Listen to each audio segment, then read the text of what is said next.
Mad Max, Fury Road, Tom Hardy, Charlize Theron, you know the drill. But what can this movie teach us? What can it teach us about writing your own story? Maybe you're writing a manuscript for Hollywood, whatever you're doing. Well, we're going to look at a few different aspects. What's the main one you think it might teach us? I'll give you a hint. Here's a big truck. Narrative drive, okay? So the number one thing we're going to look at here is how Mad Max Fury Road can teach us to have passionate, intense narrative drive.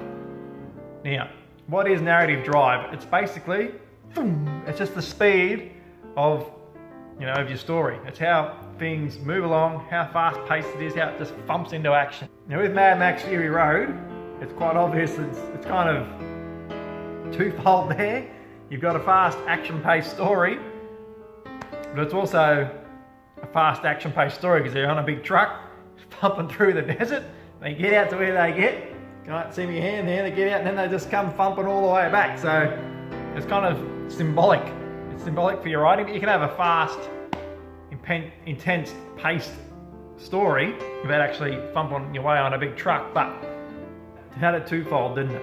So let's just take a quick little look at this. Some little aspects of Mad Max Fury Road. We'll learn a few other little things and how to apply this to your own writing, okay? Now, first of all,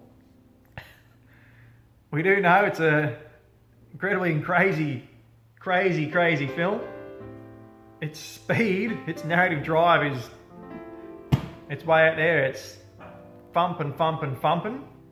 Another aspect, it's important for modern day writers, a sort of myth, which is basically, make-believe, and also like a realism action. So it's kind of got this realism action, they're in the desert, but it's also make-believe and a lot of the, it's been unrealistic, isn't it? With some of the things that happen, but that's what you kind of got to blend the two there. If you can blend them in together, you have a much more interesting story. People are going to want to go and pay to see it, or if it's a book, they're going to want to pay to read it. So mixing those blends together is pretty important as well.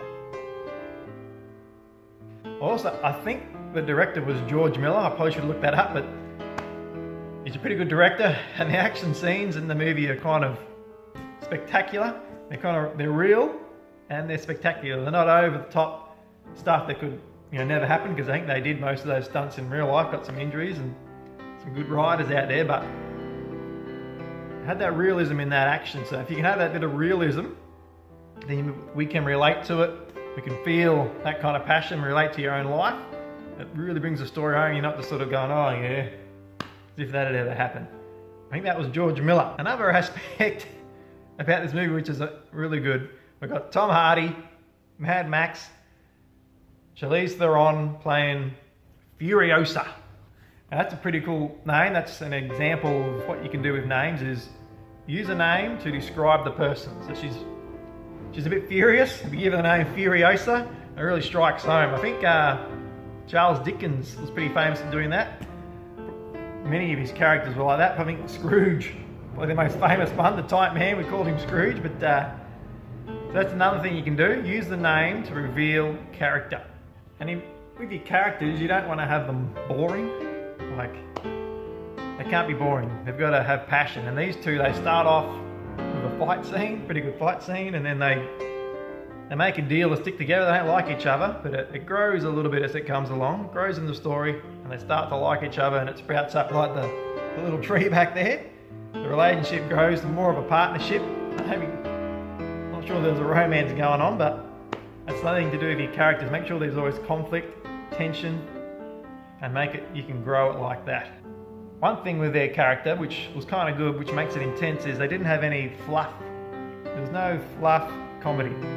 A lot of these new action movies, these superhero ones, have a lot of fluff comedy and you get a cheap laugh, but it takes away the impact of the moment. If there's an intense moment that's really serious, people are endangered, and you add a fluff comment. There is an official name for it. I can't remember what it is. I'm just going to go fluff comment. a fluff joke. A fluff joke in an intense situation, it takes away all the importance of the moment, and you just lose it. So if you want to have an intense moment, don't have fluff comedy. It had a very simple plot. The plot was very simple. A lot of stories you watch, movies or read, the plot is no good. That's why they fail. This one was very simple. It was escape, didn't work, get back, take the city. Very simple to understand. You want to make sure that your readers are understanding what on earth is going on in the story. And there was also the story. Another thing that brought it to life was the fantastical kind of world it was in. In the middle of the desert, you got big ripped men in it. You got supermodels in the desert that the person's looking after, which is kind of just weird. That Charlize Theron's fighting for him. That's strange. You got the weirdest people. You got the main bad guy. I don't want to talk about him. He was that weird, and all these weird things. And it just, they're searching for water, which makes it like a primal thing in importance. So you know all this.